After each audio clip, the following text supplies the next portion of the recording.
Good evening and namaskar to everyone. Welcome to the second episode of DDF Advertising Presents Progressive India. दोस्तों आप सभी का स्वागत है हमारे सेकंड एपिसोड में जहां पर हम खोज कर रहे हैं सोने की चिड़िया की और जिसे हमें मदद कर रहे हैं हमारे मेंटर्स, गाइड्स, कोचेस। तो आपने देखा होगा कि पहले जो हमारा पहला एपिसोड था वहां पर हमारे साथ अतुल ठाकुर जी थे। उन्होंने काफी सारे पॉइंट्स डिस्कस किए जो मैं भी डिस्कस करूंगा।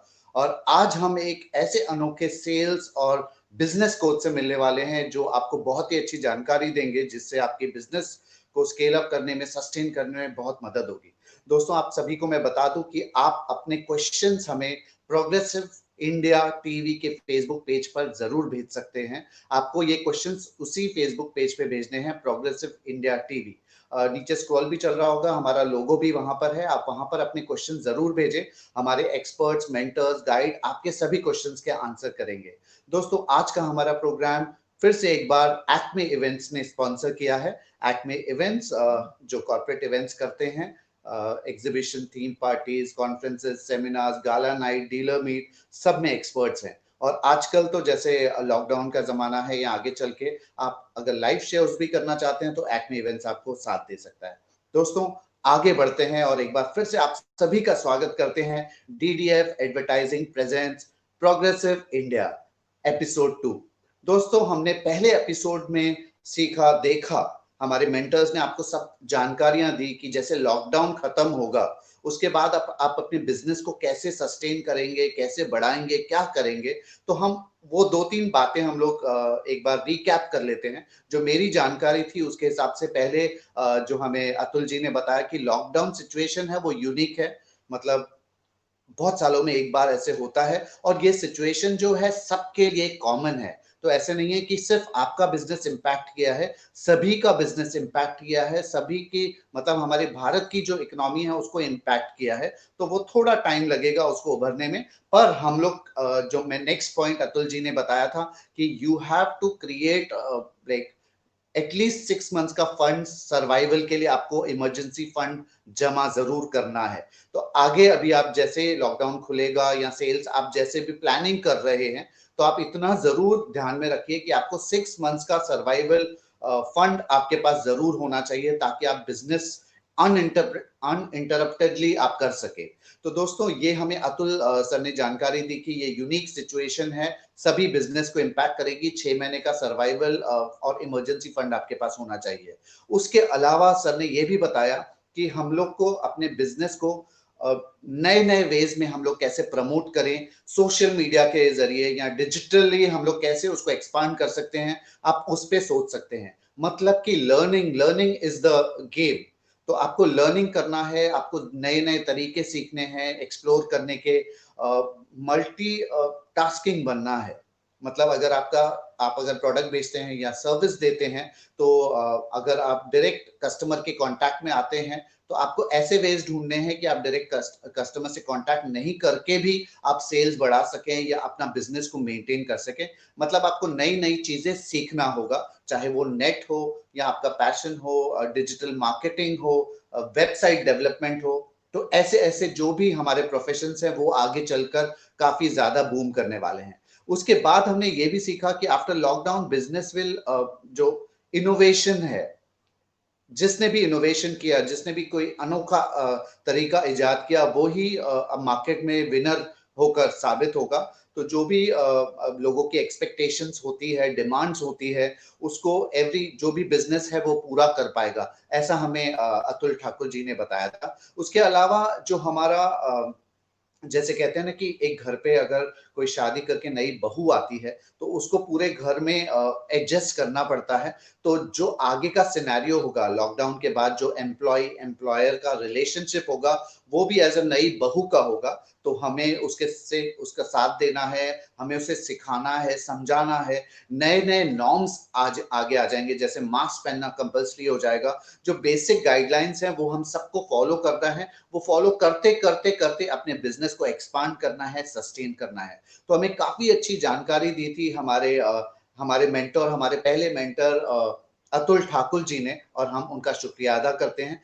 दोस्तों, जैसे मैंने आपको बताया कि हमारे इस प्रोग्रेसिव इंडिया का मकसद यही है कि हम जो भी स्मॉल मीडियम एंटरप्रेन्योर्स जो हैं उनको हेल्प कर सकें, ताकि वो अपना बिजनेस कैसे आगे बढ़ाएं, स्केल अप कैसे करें और सस्टेन कैसे करें। क्योंकि ये काफी सारी जानकारियां होती हैं जो हम लोग नए नए बिजनेस करते हैं या जिन्होंने 1-2 साल हो चुका है, उनको कैसे प्रोग्रेस करना है, ग्रोथ करना है। तो हम आपके सामने ऐसे मेंटोर्स लाते हैं जो आपको मदद कर सकें और आपके क्वेश्चंस का आंसर कर सके। मैं एक बार फिर से सभी दर्शकों को बता दूं कि अगर आपके पास अभी भी क्वेश्चंस हैं, हमारे बहुत सारे दर्शक लाइव देख रहे हैं, हमारे पास क्वेश्चंस तो हैं, पर अगर आपके पास अभी भी कुछ क्वेश्चंस हैं तो हमारे Facebook page progressive India TV, इस फेसबुक पेज पर आप जरूर ये क्वेश्चंस आप हमें पोस्ट करें। हमारे जो भी एक्सपर्ट्स हैं वो आपके सवालों के जवाब लाइव देंगे। दोस्तों, हम आज का एपिसोड आगे बढ़ाते हैं और एक बार फिर से आप सभी का स्वागत है DDF advertising presence progressive India. आज मदर्स डे है। मदर्स डे की ढेर सारी शुभकामनाएं आप सभी को। हमने सोचा कि आज के दिन पर कि आपको ऐसे बिजनेस और सेल्स कोच से मिलाएं जो काफी मल्टी टैलेंटेड हैं और काफी काफी गुणी हैं। मैं उनके बारे में आपको थोड़ा बहुत बता दूं। हमारे साथ आज होंगे business coach mister Vishwas Wade जी। उनका वैसे प्रोफेशन तो बिजनेस कोच हैं और उन्होंने MBA किया हुआ है, executive programme in entrepreneurship from IIM Kashipur. और उनकी स्पेशलिटी है कि वो सेल्स डिजाइन कर, आपके अगर बिजनेस को सेल्स डिजाइन चाहिए तो वो कर पाएंगे, स्ट्रेटजीज बना सकते हैं स्मॉल मीडियम एंटरप्राइजेस के लिए। इन्होंने 10 से ज्यादा बुक्स पब्लिश किए हैं जो बेस्ट सेलिंग बुक्स हैं। वो 10 more than 10 he has written those books. इन्होंने Samsung, Volvo buses, Sahyadri footwear जो एक 176 ईयर ओल्ड कंपनी है, उनको हेल्प किया है। उसके साथ साथ 10,000 से भी ज्यादा एंटरप्रेन्योर्स को उन्होंने हेल्प किया है। और उनके कंपनी का नाम है ड्रोना, जो ड्रोन जो थे वो उनसे उनके बारे में भी हम जानेंगे। Entrology, Drona Entrology. और उनका टैगलाइन ये है कि we create a different breed of entrepreneurs. तो आइए उनका स्वागत करते हैं मिस्टर विश्वास वाड़े। आप तालियां नहीं बजा पाएंगे पर आप कमेंट बॉक्स में थम्स अप लिख सकते हैं और वेलकम विश्वास जी लिख सकते हैं। सर, आपका स्वागत है। थैंक यू किशन जी और थैंक यू मनीष जी। जी विश्वास जी, जैसे कि हमने प्रोमो में कहा था कि आज आप हमें सेल्स के बारे में बताने वाले हैं। सेल्स एक ऐसी चीज है जो कोई भी बिजनेस करे, चाहे वो प्रोडक्ट बेचता हो या कोई सर्विस देता हो, एक ऐसी चीज होती है जो एक फ्यूल का काम करती है, ऑक्सीजन का काम करती है बिजनेस में। तो आइए उसके बारे में अधिक जानकारी लेते हैं। और all the screen is yours mister Vishwas Wade ji, and I will see you after your session. Yes, thank you Kishan ji और थैंक यू मनीष जी।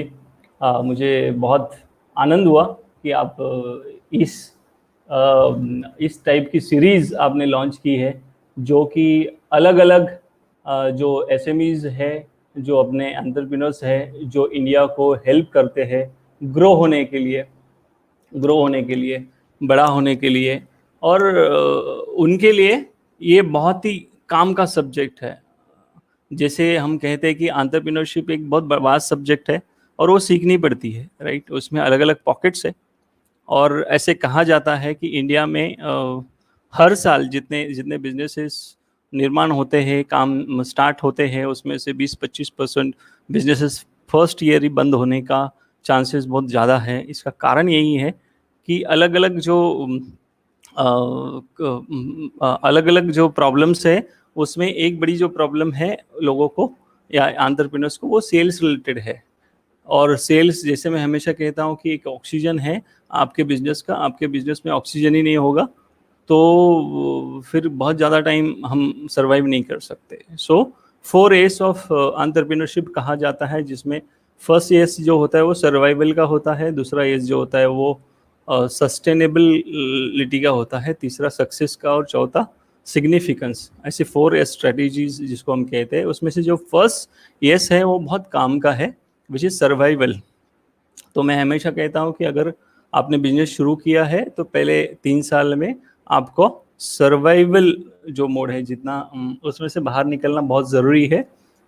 और उसके बाद सस्टेनेबिलिटी, राइट? सस्टेनेबिलिटी की तरफ जब जाते हैं तो फिर ग्रोथ रेट है, वो जो स्पीड है वो काफ़ी कम होती है।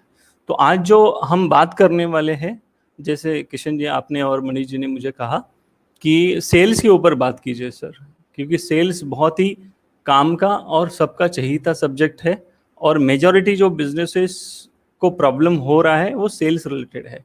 तो सेल्स वैसे तो काफ़ी वास्ट सब्जेक्ट है, बट फिर भी मैं कोशिश करूँगा कि मैक्सिमम चीज़ें इसमें कवर हो। अगला जो 1 घंटा है उसमें से 15-20 मिनट शायद मैं इस पे बात करूँ, और आधा घंटा हम क्वेश्चन आंसर पे बात करने वाले हैं। जैसे कि अपना ये फॉर्मेट है, बहुत ही खूबसूरत फॉर्मेट है। थैंक यू मनीष जी और किशन जी इसके लिए। सो हम शुरुआत करते हैं कि व्हाट इज़ सेल्स। तो लोग, काफ़ी सारे लोगों का जवाब जनरली यही होता है कि सेल्स यानी कुछ बेचना। सो माय डियर फ्रेंड, मुझे ये बोलना और बताना आपको अच्छा लगेगा कि to convince to someone on an idea or thought or product or services is a sales। कोई भी चीज़ पे कन्विंस करना इज अ सेल्स, और सेल्स सीखना पड़ता है। मैंने एसएमईज के साथ काम करते समय ये जो बात नोटिस की वो यही है कि वो जो सेल्स सीखते हैं आइदर खुद के एक्सपीरियंस से सीखते हैं या फिर अपने सीनियर्स या बॉसेस को देख के सीखते हैं, right? But my dear friend, sales जो है एक प्रोफेशन है, प्रोफेशनल सेल्स स्किल मार्केट में आज अवेलेबल है। आज अपने को सीखना बहुत ही आसान है, सिर्फ सीखने की इच्छा होनी चाहिए। अभी लोग सीखते क्यों नहीं है? तो उन्हें ऐसा लगता है कि मुझे 15 साल का सेल्स का एक्सपीरियंस है तो मुझे सेल्स सीखने की ज़रूरत नहीं है। मैं बिजनेस में हूँ तो मुझे सेल्स सीखने की ज़रूरत नहीं। मैं प्रोफेशन में हूँ लाइक डॉक्टर, आर्किटेक्ट और इंजीनियर और समथिंग सीए, तो मुझे सेल्स सीखने की ज़रूरत नहीं है। बट मुझे ये बताना बहुत अच्छा लगेगा आप सभी लोगों को, दुनिया का हर आदमी, हर इंसान सेल्स में है। टू कन्विंस समवन, अगर आप अकाउंटेंट है तो भी आप सेल्स में है। अगर आप क्रिएटिव पर्सन हैं, बैक एंड में काम करते हैं तो भी आप सेल्समैन हैं। और अगर आप फ्रंट लाइन में काम करते हैं तो भी सेल्समैन है। तो कोई भी कंपनी में उसी का रुआब ज़्यादा होता है जो पैसा लेके आता है। इसके लिए मैं हमेशा कहता हूँ कि सेल्स यानी पैसा लेके आने की कला सीखो, आपका रुबाब, आपका रुतबा, आपका इज्जत सब बढ़ेगी, राइट? तो कोई भी कंपनी की जो ग्रोथ है वो तभी ग्रोथ हो रही है, ऐसे तभी मानते हैं जब उसका सेल्स अच्छा हो, राइट? तो इससे कनेक्टेड प्रॉफिटेबिलिटी आती है और फिर कैश फ्लो आता है। बट जब तक सेल्स ही आप नहीं बढ़ाओगे तो आपका काम नहीं चलने वाला, तो सब घूम फिर के पैसे पे आता है। तो पैसा कमाने की कला आपको आनी चाहिए, खर्चा करने के लिए कहाँ दिमाग लगता है। खर्चा करने के लिए कोई सीखने की जरूरत नहीं है, हम सभी को पता है कि खर्चा कैसे करना है, लेकिन पैसा लेके आने के लिए सीखना पड़ेगा, राइट? काफ़ी लोग मुझे पूछते हैं कि सेल्स आर्ट है कि कला, साइंस है। तो माय डियर फ्रेंड, दोनों है, क्योंकि सेल्स जो है वो हम सीख सकते हैं, जैसे कला, कोई भी कला सीखी जाती है, बोलने की कला, प्रेजेंटेशन की कला, राइट? और साइंस इसके लिए है कि साइंस का फॉर्मूला होता है, तो फॉर्मूला दुनिया का कोई भी आदमी यूज़ करे, आप यूज़ करो, मैं यूज़ करूँ या और कोई यूज़ करे, तो उसका रिजल्ट सेम ही आने वाला है। तो साइंस और आर्ट दोनों है और ये सीखना पड़ता है। मैं हमेशा एक एग्जाम्पल देता हूँ, और वो एग्जाम्पल ऐसा होता है कि कंपाउंडर और डॉक्टर्स, अगर एक डॉक्टर के साथ 5-10 साल है तो उसको काफ़ी सारी चीज़ें पता चल जाती है कि बुखार आने के बाद कौन सा गोली देना है और खांसी आने के बाद कौन सी दवाई देनी है। तो बहुत सारे पुरानी डिस्पेंसरीज होती थी, वहाँ पे ऐसे कंपाउंडर होते थे जो मरीज को ठीक करते थे, डॉक्टर नहीं होता है तभी। कोई तो कंपाउंडर इंजेक्शन भी देते थे, राइट? बट क्या वो सही में डॉक्टर हो सकता है? तो नहीं हो सकता है। डॉक्टर इज डॉक्टर क्योंकि उसने प्रोफेशनली पढ़ाई की हुई है, उसको टूल्स एंड टेक्निक्स मालूम है, उसको साइंटिफिक तरीका मालूम है, तो उसने पढ़ाई की है, उसको सब पता है। पर सेल्स के बारे में अपना हाल ना वो कंपाउंडर जैसा होता है काफ़ी सारे लोगों का, ठीक है? हम गिरते पड़ते सेल्स सीखते हैं। मैं हमेशा और एक एग्जांपल देता हूँ कि अगर आपके घर में लाइट लगानी है, उजाला करना है, तो आप बल्ब बनाते बैठते हो या जाके दुकान से बल्ब खरीदते हो? तो हम जाके दुकान में से बल्ब या CFL खरीदते हैं और लगा देते हैं।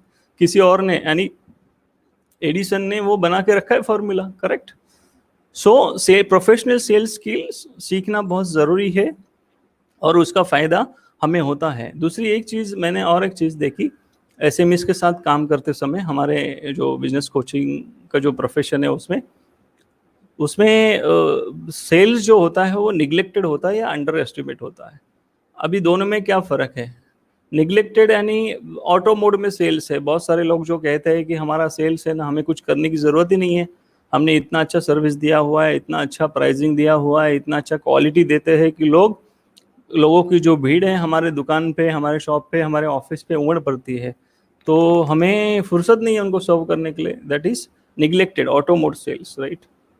और दूसरा होता है अंडर एस्टिमेट, जितना आप कर सकते हैं उससे कम सेल्स करना। हाँ, जैसे लो एम इज क्राइम, ऐसे बिजनेस में मैं हमेशा कहता हूँ लो सेल्स इज अ क्राइम। अगर आप लो सेल्स कर रहे हो तो क्राइम कर रहे हो, ठीक है। सो आपको सीखना पड़ेगा, सेल्स का मॉडल चेक करना पड़ेगा, प्राइसिंग चेक करनी पड़ेगी, पैकेजिंग चेक करनी पड़ेगी, खुद को सीखना पड़ेगा, खुद को अपडेट करना पड़ेगा। और जैसे हमेशा मैं कहता हूँ, there is no perfect business model, there is no perfect pricing strategy, there is no perfect product in market. तो जैसे जैसे बाहर का इन्वायरमेंट चेंज होगा, बाहर की फैक्टर चेंज हो गए, internal factor and external factors, उसके हिसाब से आपको मॉडिफाई करना पड़ेगा अपने आप में, तो सेल्स में फ़र्क हो सकता है। काफ़ी बार लोग सवाल पूछते हैं कि सर हमें ऐसा एक्सपीरियंस हुआ है कि हम जाते हैं, लोगों को मिलते हैं, लेकिन हमारा सेल्स नहीं होता है। तो उन सभी लोगों को मुझे ये बताना अच्छा लगेगा कि सेल्स अगर नहीं होती है आपकी तो उसकी 5 वजह होती है। पहली जो वजह होती है नो नीड। तो नो नीड यानी उस आदमी को आपके प्रोडक्ट और सर्विसेज की ज़रूरत नहीं है, जिसके पीछे आप घूम रहे हो, जिसके पीछे आप पिच कर रहे हो, जिसके पीछे आपने पूरा फील्डिंग लगा रखा है। So no need. तो नीड आइडेंटिफाई करना सीखो आप पहले। तो नीड आइडेंटिफाई करने के लिए क्या है, क्या तरीका है, क्या बेस्ट प्रोसेस है? तो आपके पास प्रोबिंग होना चाहिए। प्रोबिंग यानी asking art of more relevant questions. जिस आदमी को, जिस प्रोस्पेक्ट को आप मिलने गए हो, उसको आपको ऐसे सवाल पूछने पड़ेंगे जिसके वजह से उसकी असली नीड, असली ज़रूरत आपको पता चलेगी। 50, 60, 70% केसेस में क्या होता है माय डियर फ्रेंड, उनको यानी कस्टमर्स को ना उसकी असली नीड नहीं पता होती है, उसको कोई तो चीज़ की ज़रूरत होती है, इसके लिए आपके पास आया होता है, ठीक है। सो आपका काम है उसकी नीड आइडेंटिफाई करना। तो आपके पास सबसे पहले ऐसे सवाल होने चाहिए 8-10, जो पूछने के बाद आपको उसकी असली नीड क्या है वो पता चले, ठीक है। दूसरा जो रीजन होता है, बहुत बार आप मिलने के बाद, सब मेहनत करने के बाद सेल्स नहीं होता है, नो मनी।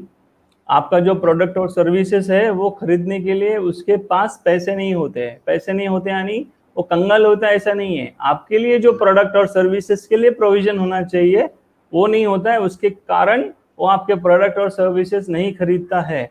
तो आपके पास ऐसे फाइनेंशियल टाइप्स होने चाहिए जिसके वजह से आप उसको प्रोडक्ट और सर्विसेज बेच सकते हैं। जैसे ईएमआई हो, कुछ कंपनी, फाइनेंशियल कंपनी, उसके साथ टाइप हो, आपके खुद के ईएमआई स्कीम्स हो, आप थोड़ा अभी पैसा दो, बाद में थोड़ा थोड़ा करके दो। आप जिस जिस तरीके से पैसा दे सकते हो वो सभी तरीके, पैसे लेने के सभी तरीके आपके पास होने चाहिए। आपने उसको गैप दे दिया, आपने उसको टाइम दे दिया, तो आपका सेल्स गया।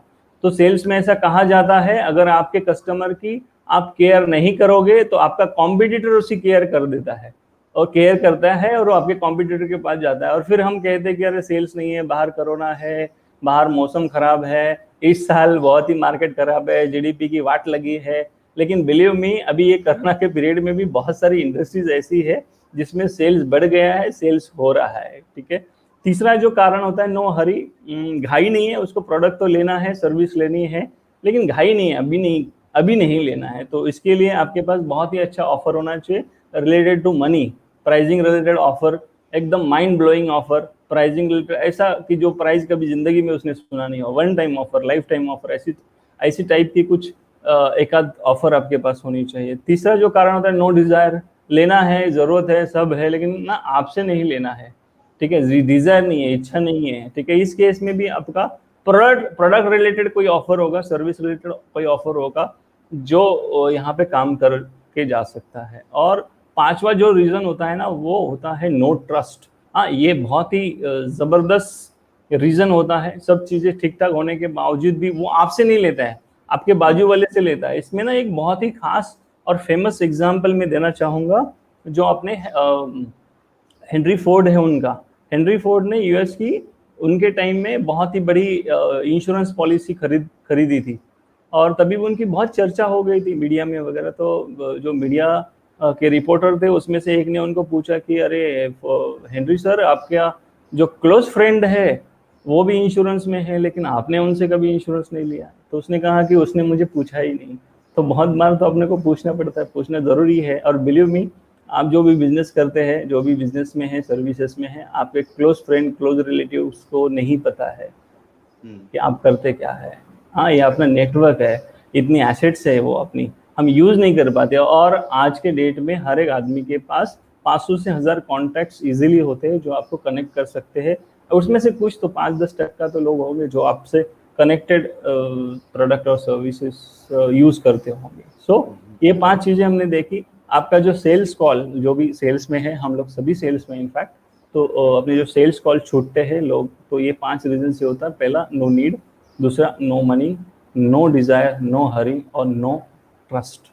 तो नो ट्रस्ट अगर होगा तो वो केस में आपके जो एग्जिस्टिंग कस्टमर्स है, रेप्यूटेड कस्टमर्स है, उनके टेस्टिमोनियल्स आपके पास होने बहुत ज़रूरी है। और टेस्टिमोनियल्स आप अलग अलग तरीक़ों से ले सकते हैं। आप रिटर्न में ले सकते हैं उनके लेटरहेड पे, आप वीडियो फॉर्म में ले सकते हैं।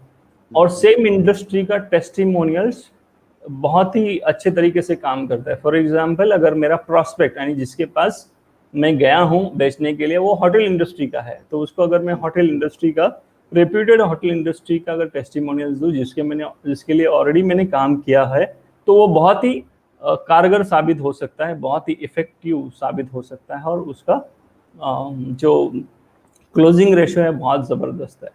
सो सेल्स में अगर हम हैं तो इस पे क्लोजिंग रेशो पे भी हमें काम करना ज़रूरी है। सिर्फ हमें आज तक सिखाया जाता है कि काम करते रहे, फल की मत अपेक्षा कर। सो हम सुबह उठते हैं, कॉल करते रहते हैं, फॉलोअप करते रहते हैं, और ऐसा कहा जाता है कि मैक्सिमम सेल जो है वो 4 से 12 सेल्स कॉल करने के बाद, यानी फॉलोअप करने के बाद ही होती है।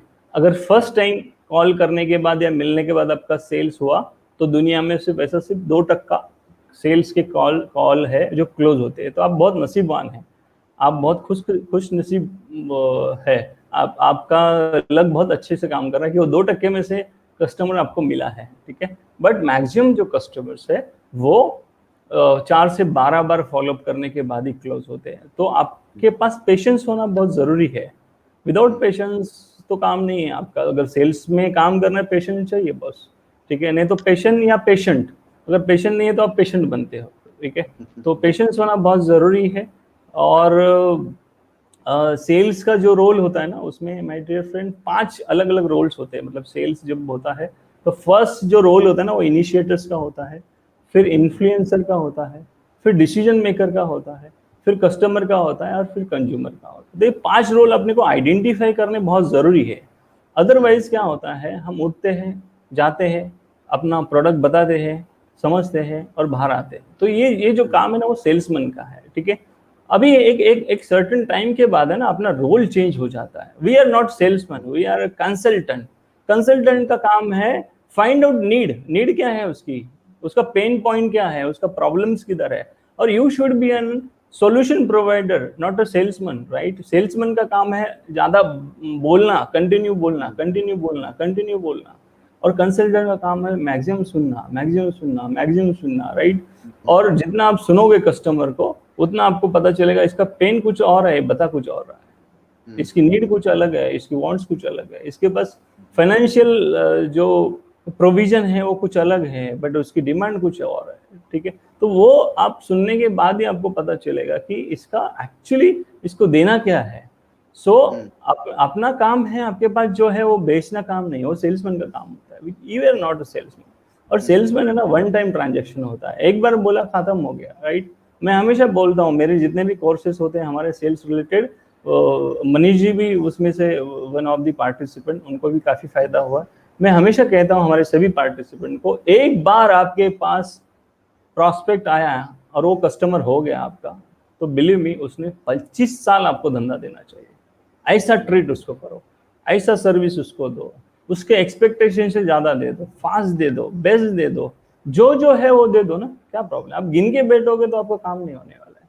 हाँ, आपको थोड़ा विश्वास सा जी, यस यस यस, आपने प्लीज प्लीज प्लीज काफी, बोलिए। हाँ, काफी अच्छे इंसाइट्स दिए आपने सेल्स के बारे में। और मुझे लगता है sales is a never ending process, मतलब वो कभी यस खत्म होने यस यस, जैसा है ही नहीं। करेक्ट। और मुझे लगता है कि जैसे बहुत सारे क्वेश्चंस हैं, हम लोग उसके जरिए आगे बढ़ते हैं ताकि लोगों के सो गुड। क्वेश्चंस भी हम लोग सॉल्व कर सकें। यस। एंड मुझे लगता है आपने काफी कुछ बता भी दिया है, जो मुझे भी थोड़े बहुत आंसर्स पता लग गए हैं। बट क्या बात। I have a list of questions, so will go so one good. By one and आप वो उसका आंसर कर सकते हैं। तो यस सबसे यस। पहला क्वेश्चन हमारे फाउंडर का ही रहता है, मनीष दलवी, वो डीडीएफ क्या बात। एडवर्टाइजिंग से हैं।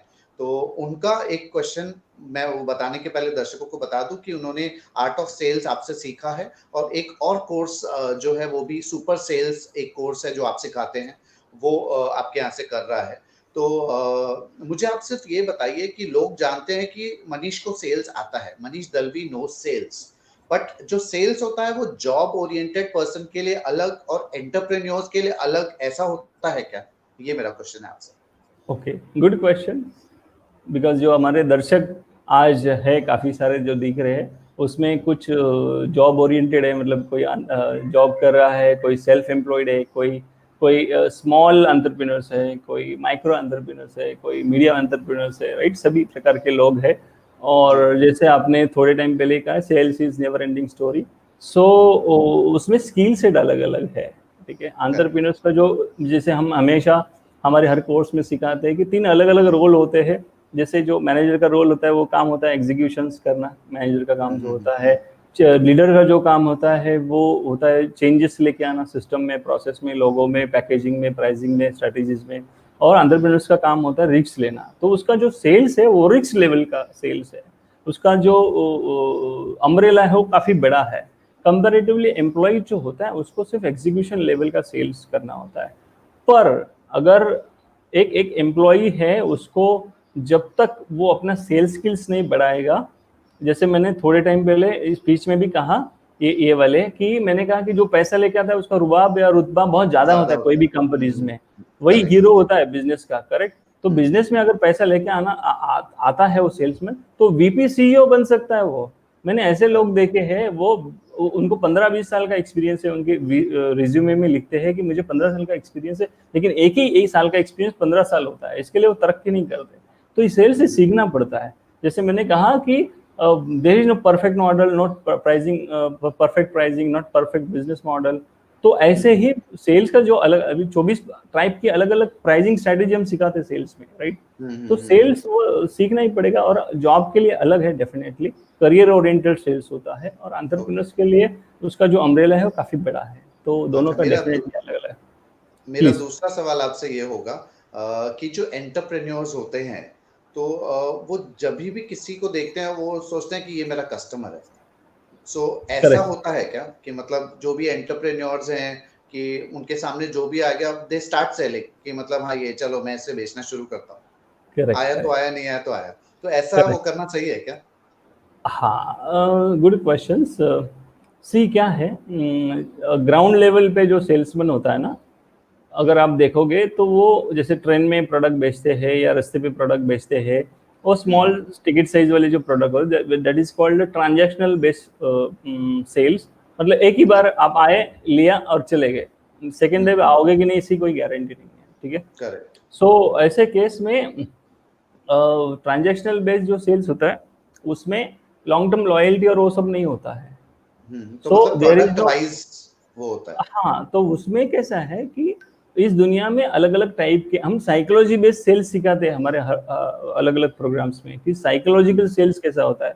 जितनी प्राइसिंग आपकी ज्यादा, उसने उतना स्किल आपके जरूरी होते हैं। मैं हमेशा कहता हूँ कि अगर आपका 10,000 का प्रोडक्ट है, तो आपकी वैल्यू कम से कम 1 लाख की दिखनी चाहिए, यानी आपका 10 टाइम्स वर्थ दिखने चाहिए, तभी।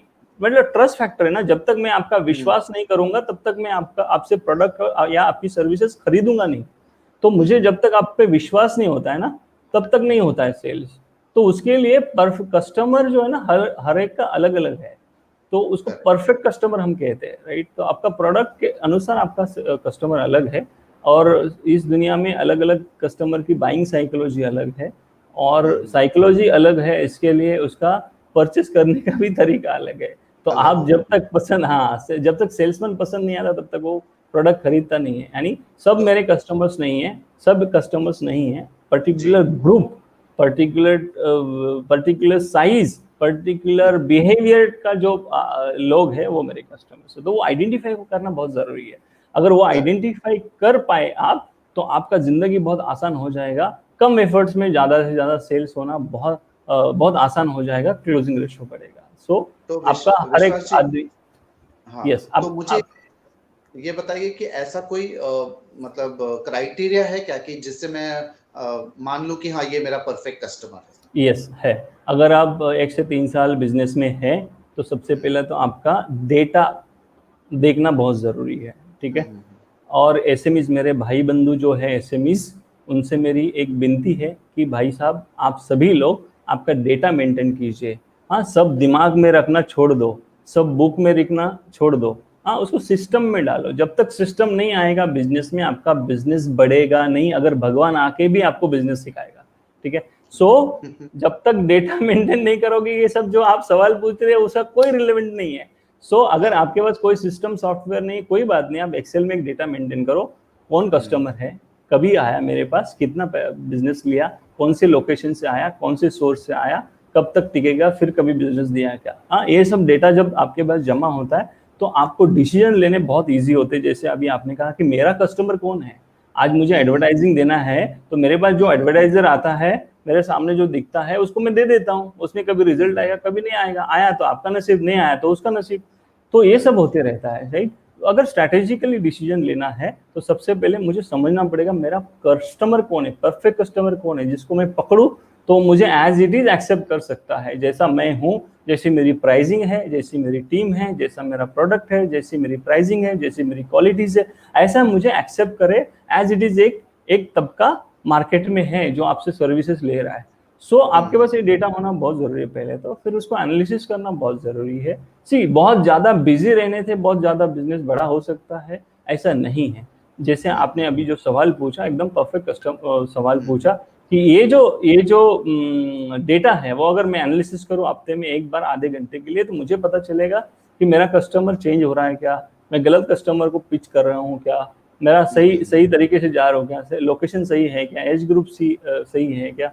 तो आपका डेटा जो है उसको लेके 2-3 फैक्टर फिल्टर करोगे तो आपको आपका परफेक्ट कस्टमर मिलेगा, जो कि आपके टोटल बेस के 50-60% हो सकता है। और उसको अगर टारगेट करोगे तो आपका क्लोजिंग रेशियो फटाफट बढ़ सकता है। ये हमारा अनुभव है बहुत दिन का। ओके ओके, तो वही मुझे लगता है कि डेटा अगर मेंटेन करते हैं तो फिर उससे हम लोग मेंटालिटी भी जान सकते हैं, प्लस अगर we have to come back to the client या कस्टमर, तो वो एक ट्रस्ट फैक्टर भी होता है कि हाँ इसने अपना सब नोट करके रखा है एंड वो गुड।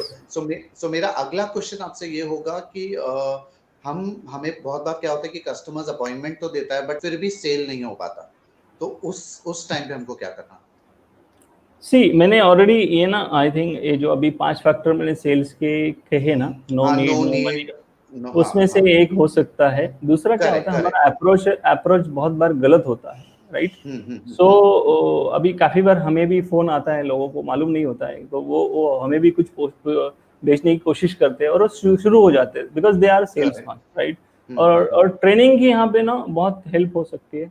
अनट्रेंड सेल्समैन होते हैं, वहाँ पे ये फटका बहुत ज्यादा बैठता है। सिर्फ एफर्ट्स होते हैं और क्लोजिंग नहीं होता है। सिर्फ उनका उनका वो मेहनत करते रहते हैं लेकिन रिजल्ट नहीं आता है। और वो फिर सिस्टम में बताते रहते हैं कि मेरे पास इतनी लीड्स है, मैंने इतने कोटेशंस भेजे हैं और इतना आने की संभावना है, बट वो उसमें रेशो बहुत कम होता है। तो स्किल बेस्ड ट्रेनिंग इसमें बहुत हेल्पफुल हो सकती है। और इसमें और एक चीज है जो बहुत ही कारीगर साबित हो सकती है, which is called lead filtration process. आपकी अपनी एक लीड फिल्ट्रेशन प्रोसेस होनी चाहिए कि सब, जैसे आपने जो सवाल पूछा था उसका आंसर मैंने दिया था, सब लोग आपके कस्टमर्स नहीं है। तो आपको प्रोडक्ट देख के वगैरह लोग फोन करते हैं, इंक्वायरीज होती है, राइट। बट आपका जो परफेक्ट कस्टमर है उसका जो क्राइटेरिया आपने डिसाइड किया हुआ है, उसमें वो लीड बैठ रही है क्या, अगर बैठ रही है तो उसमें बहुत अच्छे से फॉलोअप करो, अदरवाइज एक या दो कॉल्स में मैट्रिक्स में से वो निकल जाएगी, ठीक है। सो आपके पास अपनी lead filtration process based on experience होनी चाहिए।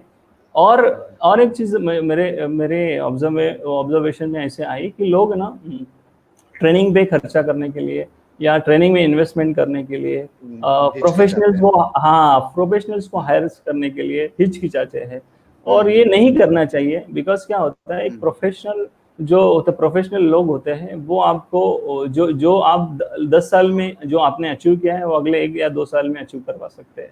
और अभी हम्म। का जो मार्केट सिनारियो देखोगे ना आप किशन जी, तो हाँ। ऐसा क्राइटेरिया नहीं रहा है कि आपके पास इतना एक्सपीरियंस होगा तो ये आप सक्सेसफुल एंटरप्रेन्योर बन सकते हैं, या बहुत हम्म। बड़े हुद्दे पे पहुंच सकते हैं, या आपके पास लीडरशिप की अमुक अमुक क्वालिटी होगी, या आपके पास इतना कैपिटल होगा तो ये आप बड़े बन सकते हैं। ऐसा कुछ नहीं है। अभी अभी आपके पास गट्स होने चाहिए, अभी आपके पास सीखने की एबिलिटी होनी चाहिए, अभी आपके पास एक्सपर्ट्स होने चाहिए। इसके लिए बड़े ग्रेट लोग ग्रेट। कहते हैं ना कि आपसे ज्यादा एक्सपर्ट, आपसे ज्यादा समझे हुए सुलझे हुए लोग आपके आजू बाजू में होने चाहिए।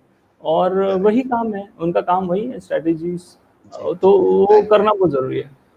अच्छा, हमारे साथ काफी दर्शक जुड़ चुके हैं और काफी सारे क्वेश्चंस भी पूछ रहे हैं। हमारे साथ सुमित पाटिल जी हैं जो कह रहे हैं कि which sales qualities do we require for a B to B business. तो इनका अगर अच्छा, आंसर बी टू कर पाए तो। बिजनेस, यस यस हाँ। Yes yes. So Sumit ji को ये पूछना है कि business to B to B अगर सेल्स करना है हमें तो तो क्वालिटीज क्या कौन सी क्वालिटीज क्या होनी चाहिए। क्वालिटीज करनी चाहिए। हाँ, अगर सुमित जी को मुझे ये बोलना है कि अगर ये पॉसिबल, इस पे एक 55 क्वालिटीज से रिलेटेड एक बुक मैंने लिखी है। हाँ, ये मराठी में बुक हाँ। अवेलेबल है। तो ये बुक है क्वालिटीज के ऊपर की, 55 क्वालिटीज लगती है। फिर भी जो सेल्समैन को क्वालिटी लगती है उससे काफ़ी सारी क्वालिटी, जैसे लीड फिल्ट्रेशन प्रोसेस है, साइकोलॉजिकल सेल्स रिलेटेड कुछ क्वालिटीज़ है, वो अगर आप थोड़ा समझो तो आपके एफर्ट्स कम हो सकते हैं, बिकॉज डील साइज बड़ा होता है बी टू बी में, और वहाँ पे साइकोलॉजी का इन्वॉल्वमेंट बहुत ज़्यादा होता है।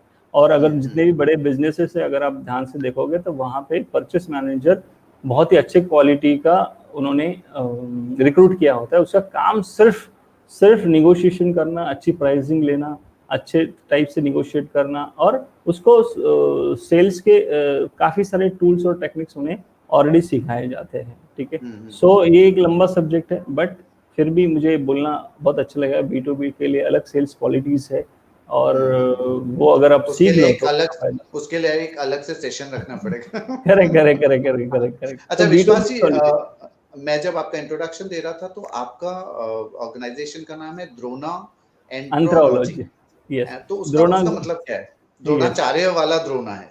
हाँ, द्रोणा इज गुरु का नाम, और हम्म। एंथ्रोलॉजी द एंटरप्रेन्योर एंड साइकोलॉजी। तो वाह। मेरा ऐसा मानना है कि बिजनेस जो है वो साइकोलॉजी से कनेक्टेड है। तो साइकोलॉजी करेक्ट। और एंटरप्रेन्योर्स इसका जो मेल है वो एंथ्रोलॉजी है। तो ओके। वो उसमें है, तो हम लोग ग्रेट साइकोलॉजी ग्रेट। पे भी खूब बहुत सारा काम करते हैं, बिकॉज हमारा करेक्ट। ऐसा मानना है कि बहुत सारे, अगर आप देखोगे मार्केट में जो सक्सेस स्टोरी है, एक आदमी है सपोज आठवीं आठवीं फेल है लेकिन 200 करोड़ का कंपनी है, और एक ने पीएचडी कर रखा है, एमबीए किया और उसके पास काम कर रहा है। सो करेक्ट साइकोलॉजी का रोल बहुत बड़ा है इसमें। Correct so correct correct. तो सो बहुत सोच समझ के नाम रखा हुआ है and good yes and yes thank you for clarifying. अच्छा, अभी ये जो अगला सवाल है वो बहुत ही इंपॉर्टेंट है, क्योंकि ये मुझे लगता है कि सबके साथ होता है, मेरे साथ भी एज एन एंकर या जो भी करता है अपना बिजनेस प्रोडक्ट सेल कर रहा है या अपना सर्विस दे रहा है, ये उसके साथ होता है कि फॉर एग्जांपल एक क्लाइंट है, उसने सब कुछ डील कर लिया, मतलब सब कुछ फाइनल हो गया कि ये XYZ अमाउंट होगा और एडवांस भी मिल गया 50% या 10% what ever.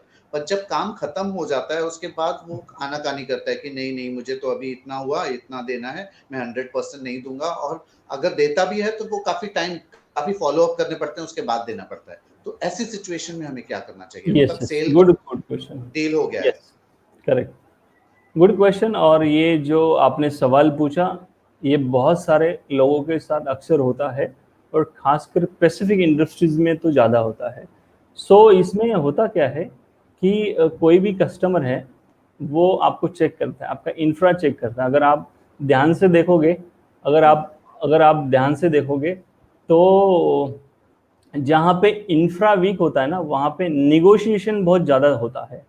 Okay, for example अगर आप सब्जी या फ्रूट्स लेते हैं, अगर रास्ते पे लेते हैं तो बहुत ज़्यादा निगोशिएट करते हैं, मॉल में जाते हैं तो कभी निगोशिएट नहीं करते, हम 5 स्टार होटल में जाके कभी निगोशिएट नहीं करते, हम हॉस्पिटल रिकॉग्नाइज बेस्ट हॉस्पिटल्स में जाते हैं तो कभी निगोशिएट नहीं करते। तो जहाँ पे इंफ्रा वीक होता है वहाँ पे निगोशिएट बहुत ज़्यादा होता है।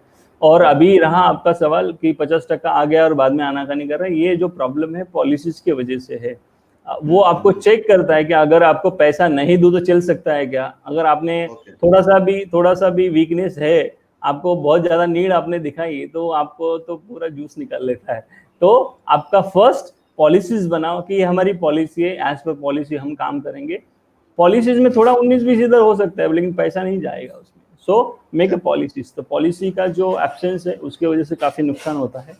पॉलिसीज अगर होगी, इंफ्रा वीक होगा और आप स्ट्रांग होगे, आपका कॉन्फिडेंस लेवल अच्छा होगा, तो आई एम श्योर कि नौबत नहीं आएगी या बहुत कम हो सकती है। ठीक है, ठीक है। Thank you. हमारे साथ काफ़ी दर्शक जुड़ रहे हैं और काफ़ी उनको अच्छा लग रहा है। मैं सभी दर्शकों से रिक्वेस्ट करूँगा कि अगर आपके जो भी क्वेश्चंस हैं, जैसे ही हम लोग प्रोमो डालते हैं, आप तभी भी आप अपने क्वेश्चंस आप डाल दीजिए प्रोग्रेसिव इंडिया टीवी पर। हमारे साथ अवधूत जी हैं जो बोल रहे हैं how to increase sale in direct sale industry. Okay, उनका क्वेश्चन ये है। करेक्ट। डायरेक्ट सेल्स इंडस्ट्री में टीम बड़ा होता है और डायरेक्ट कस्टमर को जाके सेल्स करना होता है, तो उसमें सेल्स का हार्डकोर ट्रेन करना उनको बहुत ज़रूरी है, प्रोडक्ट नॉलेज अपडेट करना ज़रूरी है, अपडेटेड जो आपकी टूल्स एंड टेक्निक्स है उनको देना ज़रूरी है, और उनको एक कमांडो की तरह तैयार करना बहुत ज़रूरी है। तो वहाँ पे best of trainer, best of coaches अगर आप यूज़ करो तो उसका फ़ायदा डेफिनेटली हो सकता है। ग्रेट।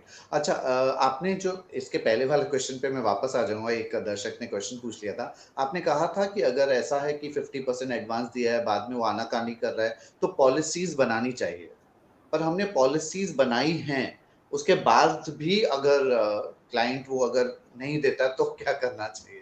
सी, ये ना एक लंबा प्रोसेस है। पहली चीज है कि अगर आपका लीड फिल्ट्रेशन प्रोसेस प्रॉपर है, सस्पेक्टिंग प्रॉस्पेक्टिंग प्रॉपर है, तो ये केसेस कम हो जाती है, ठीक है। फिर भी उसमें से एक आध दूसरा केस आगे ऐसे समझो क्या होता है, जीरो नहीं हो सकते, कम हो सकता है ये सब केसेस पॉलिसीज और ये सब बनाने से। तो आपके पास लीगल एडवाइजर्स होते हैं, उनकी हेल्प आप ले सकते हैं, ठीक है। तो हो सकता है। और एक परसेंटेज है ना बिजनेस में ऐसा रहता है which is called bad debts, right. 1% रहता है वो प्रोविजनल है, ठीक है। सो आप वो, बट वो ये पॉलिसीज और ये सब करने से थोड़ा कम हो सकता है। लीगल आपके पास अगर लीगल है और आपका इंफ्रा अच्छा है, आप बहुत ही कॉन्फिडेंट है, आपका प्रोडक्ट अच्छा है, आपका नाम है, तो लोग देते नहीं। हमारे साथ भी पहले होता था, अब नहीं होता है। तो आप डिपेंड करता है आप कैसे निकालते हो। हाँ, जेन्युइन केसेस में आप वेव अप कर सकते हो, बट अगर आदमी के पास है लेकिन मस्ती है, देने का नहीं है, तो यू हैव लीगल ये सर्विसेज सभी। तो थैंक यू, थैंक यू। अच्छा, हमारे साथ एक दर्शक हैं राजेंद्र पाटिल जी जो पूछ रहे हैं कि हम लोग सेल वेबसाइट से कर सकते हैं। तो इसका आंसर मुझे भी पता है कि जरूर अभी तो इनोवेटिव आपको वेज ढूंढने चाहिए। और हमारा जो मेन ऑर्गेनाइजर है डीडीएफ एडवर्टाइजिंग, जो आपको हेल्प कर सकता है कि आपको वेबसाइट कैसे बनाना है, आपको ब्रांड कैसे बनाना है, तो आप जरूर डीडीएफ एडवर्टाइजिंग से कनेक्ट हो जाइए and you can do wonders in website. तो विश्वास, बोलिए। मेरे को थोड़ा उसमें ऐड करना है। He is a very good, ये उनका ब्रांडिंग कॉन्सेप्ट तो बहुत जबरदस्त है। ही इज अ ब्रांड गुरु, अगर आप बोलो तो भी कम है। तो उनके पास बहुत एडवर्टाइजिंग के तो बहुत सारे हथकंडे हैं मनीष जी के पास। तो मेरे को तो अनुभव है, मेरे काफी सारे प्रोग्राम के लिए उन्होंने काम किया हुआ है, मेरी काफी सारी एडवर्टाइजिंग का काम वो करते हैं। तो मेरे को बहुत अच्छा एक्सपीरियंस है मनीष जी के बारे में। तो he is a very expert because industry का उनको नॉलेज है। तो ब्रांडिंग कॉन्सेप्ट कैसा डिजाइन करते हैं उसकी बहुत सारी आइडियाज मनीष जी के पास है। अगर वो वेबसाइट से रिलेटेड भी काफी सारा काम करते हैं आई थिंक। तो जो दर्शक ने अपने को सवाल पूछा है वो अगर मनीष जी से डायरेक्ट कनेक्ट होंगे तो आई थिंक उसका फायदा बहुत ही बड़े पैमाने पे उनको हो सकता है। Great, great. विश्वास जी, अभी हम लोग टुवर्ड्स एंड क्वेश्चन पे जा रहे हैं क्योंकि हमारे पास टाइम कम है। हमारा जो लास्ट क्वेश्चन होगा, काफी सारे क्वेश्चंस होंगे, मैं चाहूंगा कि दर्शक डायरेक्टली द्रोणा एंटोलॉजी से आप कनेक्ट हो जाइए। मेरा लास्ट क्वेश्चन आपसे ये होगा कि अगर हम कोई सेल्स पर्सन अपॉइंट करते हैं, फॉर एग्जांपल मैंने कोई सेल्स पर्सन अकाउंट किया है, तो उसको रियलिस्टिक टारगेट कैसे दें हम लोग? ओके, क्योंकि गुड, बिल्कुल अनरियलिस्टिक सिनेरियो है अभी, तो हम लोग वो रियलिस्टिक सिनेरियो कैसे देंगे उसको? करेक्ट।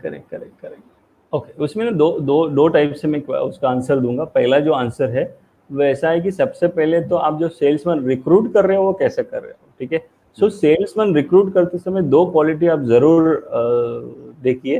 पहली क्वालिटी ये है कि एक अच्छा सेल्समैन की क्वालिटीज क्या होती है, तो उसका आवाज बड़ा होना चाहिए, वो एक्सट्रोवर्ट्स होना चाहिए, उसको डार्क कलर्स पसंद होने चाहिए, वो अग्रेसिव होना चाहिए, वो एक्शन ओरिएंटेड होना चाहिए।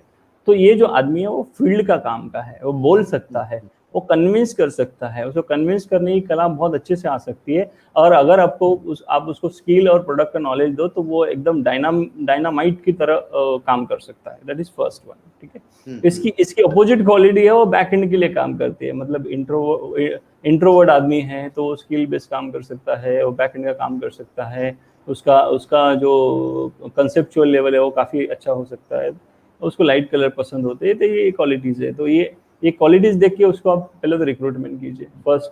सेकेंड इज, आपने पूछा कि उसको सेल्स हो क्या टारगेट्स, राइट। तो क्या होता है रियलिस्टिक टारगेट? एक होता है कि बहुत ही कम टारगेट दोगे तो वो मजा नहीं आएगा, बहुत ज्यादा दोगे तो वो छोड़ देगा। सो उसका जो जो उसका स्ट्रेंथ है ना, उससे 10-20% ऊपर होना चाहिए टारगेट, तो 10-20% होना चाहिए। और मैं एक अनुभव से आपको कहता हूँ, और बहुत ही काम की चीज़ है सभी मेरे जो एंटरप्रेन्योर्स भाई बहन हैं उनके लिए, कि जब हम सेल्स की टीम रिक्रूट करते हैं ना, तो हम सिर्फ उनको टारगेट देते हैं, हम उन्हें इंसेंटिव देते हैं, हम उन्हें पिकनिक लेके जाते हैं, हम उन्हें प्रोडक्ट बताते हैं, लेकिन हम ना 2-3 चीज़ें मिसिंग करते हैं, वो जो बहुत ही इंपॉर्टेंट है। तो मेरी गुजारिश है कि ये सबका जो आपका पूरा सेल्स रिक्रूटमेंट है तो उसमें भी उसको इन्वॉल्व कीजिए प्रोसेस को। एक तो उसका ट्रेनिंग होना बहुत जरूरी है, बार बार बार बार बार बार, और अच्छे कोचेस और ट्रेनर से ट्रेनिंग होना जरूरी है। क्या होता है, हम सेल्समैन को सेल्स का टारगेट देते हैं और फ्रस्ट्रेशन में ना रॉन्ग सेलिंग करते हैं। रॉन्ग सेलिंग करने से क्या होता है, कल उठ के तो वो कंपनी छोड़ देगा, कंपनी का ब्रांड का नाम खराब होता है। बहुत सारे बड़े ब्रांड्स इसमें फंसे हुए हैं, अगर आप देखोगे तो। क्यों? तो बिकॉज वो गलत गलत तरीके से इंश्योरेंस बेचा, गलत तरीके से प्रोडक्ट बेचा, गलत तरीके से आटा बेचा, गलत तरीके से साबुन बेचा, गलत तरीके से कुछ बड़ा मशीन बेचा, ऐसा सब होता है क्योंकि टारगेट का प्रेशर होता है। और सिर्फ प्रेशर देने से नहीं होता है, तो उसको टारगेट भी दो, उसको स्किल भी दो, उसको समझाओ कि कैसे करना है, और उसको ग्रोथ पाथ भी दो कि आज भले वो सेल्समैन है, उसका पगार 20,000 50,000 है, तो कल वो सीईओ भी बन सकता है, वीपी भी बन सकता है। ये दोनों चीजें उसको देना बहुत जरूरी है, तो बहुत अच्छे तरीके से काम हो सकता है। थैंक यू विश्वास जी। और आपने काफी सारा इंसाइट दिया, काफी सारे क्वेश्चन आंसर्स किए, और मैं चाहूंगा कि जो भी दर्शक और भी इनसे जानना चाहते हैं तो इनके डिटेल्स हम आपको शेयर किए थे हमने पहले भी, और मैं चाहूंगा कि वो स्क्रीन पे इनके डिटेल्स दिखा दिए जाएं, ताकि अगर लोगों को और भी क्वेश्चंस हैं या आपके साथ कोर्सेज ज्वाइन करने हैं तो मिस्टर विश्वास वाड़े जी के साथ आप कनेक्ट कर सकते हैं। ये डिटेल्स आपके स्क्रीन पर हैं। Thank you very much for being a part of our second episode of DDF Advertising Presents Progressive India. Thank you, sir. Thank you, thank you. Special thank Manish ji, Manish Dalvi sir, और आपके लिए किशन जी। थैंक यू, अब बहुत ही अच्छे efforts और बहुत अच्छा initiative है। Thank you so much sir. दोस्तों, तो आपने देखा कि हमारे साथ विश्वास वाड़े जी थे, जिन्होंने काफी सारा इंसाइट दिया सेल्स के ऊपर, और काफी सारे क्वेश्चंस थे जो सेल्स, जैसे ऑक्सीजन और फ्यूल कहा जाता है, उसके बारे में आपको काफी सारी जानकारी मिली। हमने काफी सारे क्वेश्चंस कवर किए हैं। मैं एक रिक्वेस्ट करना चाहूंगा सभी दर्शकों से कि नेक्स्ट वाला जो हमारे स्पीकर है मैं अभी अनाउंस करूंगा, और आप उनके लिए जो भी क्वेश्चंस हैं वो प्रोग्रेसिव इंडिया टीवी के फेसबुक पेज पर जरूर डालें, ताकि आपके जो भी आंसर्स हैं वो हम लोग दे पाए। दोस्तों, हमारे नेक्स्ट वीक के जो स्पीकर हैं वो मैं उनके बारे में तो आपको क्या बताऊं, वो अवार्ड विनिंग ऑथर हैं, and he is an international speaker and a transformational speaker. तो मैं क्या बताऊं कि ट्रांसफॉर्मेशनल कोच मतलब he was a rocket scientist, but उन्होंने मतलब कोच होने को डिसाइड किया है। He helps you to sell your advice online and get virtual clients using the his 10-day launch pad. मतलब अगर आपको वर्चुअली अगर क्लाइंट्स चाहिए, तो जैसे किसी का क्वेश्चन था कि हम वेबसाइट पे जान सकते हैं क्या, वर्चुअल कर सकते हैं, तो आपके लिए बहुत अच्छा चांस है, आप हमारे नेक्स्ट एपिसोड में जुड़े। इन्होंने 4 award winning books and publish किए हैं, और 11 कंट्रीज में ये अपना लेक्चर दे चुके हैं, स्पीच दे चुके हैं. He has worked on multi-million dollar projects with Virgin Active, Bentley, Suzuki and ISRO. मैं आपको बता दूं कि he has personally generated over $1.32 million in direct sales in the last 2 years. Wow, what an achievement. मैं आपको इनके बारे में बहुत कुछ बताऊंगा. His life wasn't always like this. He used to be a rocket engineer. मैंने आपको जैसे बताया कि rocket engineer थे, पर उनको अपना जॉब अच्छा नहीं लग रहा था, तो वो अपने घर वापस आ गए, सर्च्ड अनदर जॉब, दूसरा जॉब ढूंढा, एंड 2 साल डिप्रेशन होने के बाद ये एक ट्रांसफॉर्मेशनल कोच बन गए. सो ये हमारे इंटरनेशनल कोच हमारे साथ होंगे, जिनका ओरिजिनेशन तो इंडिया का है बट अभी ब्रिटेन में रहते हैं. तो इनका नाम है Chinmay Swami. So our next coach for next episode, the third episode is Chinmay Swami ji. मैं उनके बारे में और ज्यादा कुछ नहीं बताऊंगा, हम उनसे जल्द ही मिलने वाले हैं. So keep your questions ready till we meet in the next episode. So thank you very much for logging in for today. You were watching DDF Advertising Presents Progressive India. We'll meet soon next Sunday at 5 o'clock. Thank you.